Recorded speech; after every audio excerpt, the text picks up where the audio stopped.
Hello everyone, welcome back to my YouTube channel technical Rajput blog. तो guys, आज मैं आप लोगों के लिए ऑनबोर्डिंग के अपडेट रिगार्डिंग लेकर आया हूँ। टीसीएस की अपडेट आई है, बहुत ही बड़ी अपडेट आई है टीसीएस के रिगार्डिंग, ऑनबोर्डिंग से रिलेटेड है। काफ़ी अच्छी न्यूज़ है, देखा जाए तो काफ़ी सारे लोगों को वैसे पता चल चुका, पर मैंने सोचा कि कुछ डिटेल में इसकी इन्फॉर्मेशन दी जाए। तो क्यों ये मतलब क्या चीज़ चल रही है, टीसीएस का ऑनबोर्डिंग डिले क्यों हो रहा है। एलटीई माइंटी की तरफ से भी कुछ अपडेट आया है रिसेंटली गाइड में। तो ऑनबोर्डिंग डिले फॉर 3 मंथ, तो क्या ये जो कि न्यूज़ है सभी कंपनियों के लिए अप्लाई हो सकती है कि नहीं हो सकती, क्योंकि ये जुलाई का सेशन चल रहा है, हमारा Q3 स्टार्ट हो चुका है। तो गाइस, इसलिए मैं ये इन्फॉर्मेशन सोचा हूँ गाइस आप लोग तक बता दूँ, शेयर कर दूँ। तो चलिए चलते गाइस, उससे पहले मेरे चैनल को सब्सक्राइब जरूर कर देना, लाइक कर देना, वीडियो को लाइक करना मत भूलिएगा गाइस, और उससे पहले मेरे चैनल को सब्सक्राइब जरूर कर लेना। चलते हैं वीडियो की तरफ, बताता हूँ आप लोग को। Tata Consultancy Service has be deferred the onboarding of a lateral hire by 3 months, possibly due to the project delay and budget constraint. And this impact over the 200 recruiter hired between the January-April 2023. The onboarding was initially delayed by the 1 month and now it has been deferred till October.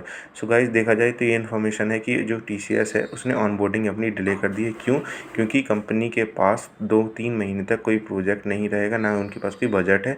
तो इस वजह से इसके ऊपर जो impact पड़ने वाले लोग हैं, 200 से ज़्यादा लोग हैं जो जनवरी-अप्रैल में हायरिंग हुए थे, तो उनकी 1 मंथ तक डिले कर दी गई थी ऑनबोर्डिंग। तो 200 lateral recruit these cities hire impacted. तो गाइज जो कि उन्होंने हायर हुए थे जनवरी से फरवरी 2023 के बीच में, तो वो बहुत ही उनके ऊपर इम्पैक्ट पड़ सकता है, क्योंकि उनकी हायरिंग है वो डिले कर दी गई है 3 महीने के लिए गाइज।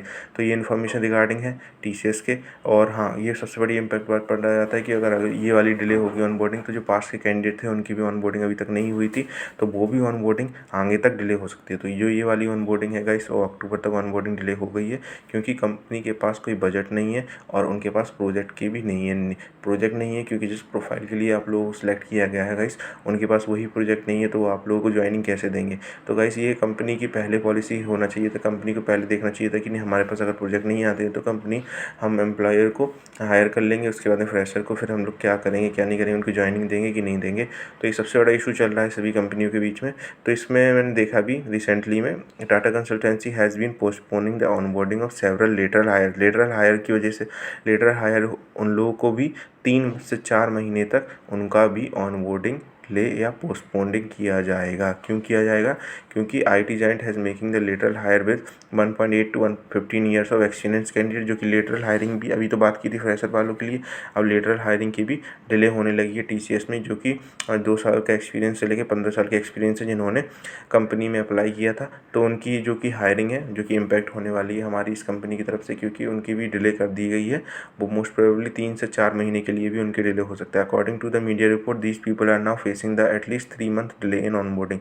तो कम से कम 3 से 4 महीने इन ऑनबोर्डिंग फेस करनी पड़ेगी इसमें मीड वालों को। तो गाइस, ये इन्फॉर्मेशन थी रिगार्डिंग द टीसीएस। और टीसीएस में सबसे इंपॉर्टेंट चीज़ है, मैंने सोचा कि आप लोगों को एक ब्रीफ में पूरा बताया जाए क्यों ये कर दी गई है information. On July 10, however, many received the email stating that their joining dates are getting pushed to October. The Money Control report that the recruit had initially gotten the 3 to 4 subsequent onboarding dates via email, which after all got postponed to October. तो guys, ये देखा जाए कि उन्होंने 10 जुलाई को बहुत सारे candidate थे, उनके पास मेल आया कि उनकी की ऑनबोर्डिंग है जो कि पोस्ट कर दी गई अक्टूबर में, क्योंकि उनके पास कोई बिजनेस उनके पास कोई प्रोजेक्ट नहीं है।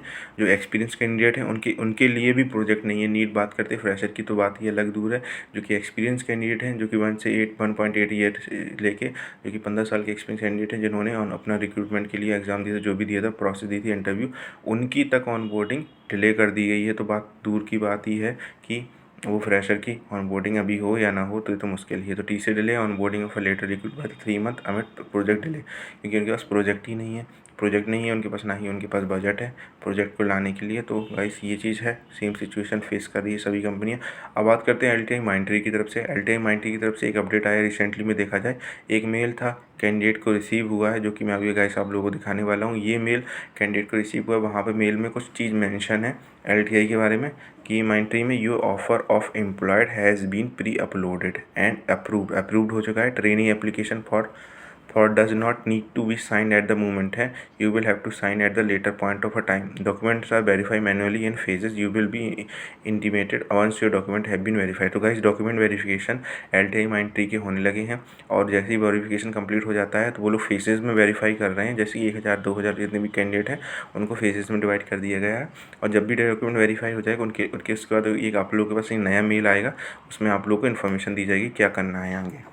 तो गाइज यहाँ पे भी ये भी mention you will have to sign it in the later point of a time. Later point of time का मतलब है गाइज आपको जब भी आप लोग की जो एप्लीकेशन है जो कि रिसीव हो जाएगा, वेरिफिकेशन कंप्लीट हो जाएगा, तो वहाँ पे भी आप लोग उसी टाइम पे भी आप लोग को साइन करने का मिल सकता है जब आपकी ज्वाइनिंग भी हो सकती है। तो ये इन्फॉर्मेशन थी गाइज। आई होप आपको वीडियो अच्छा लगा तो सब्सक्राइब कर देना, चैनल को लाइक कर देना, वीडियो को शेयर कर देना और कमेंट सेक्शन में कमेंट भी कर सकते हो और वीडियो लाइक कर देना, शेयर कर देना। Thank you guys for watching this video. जय जवान जय जय।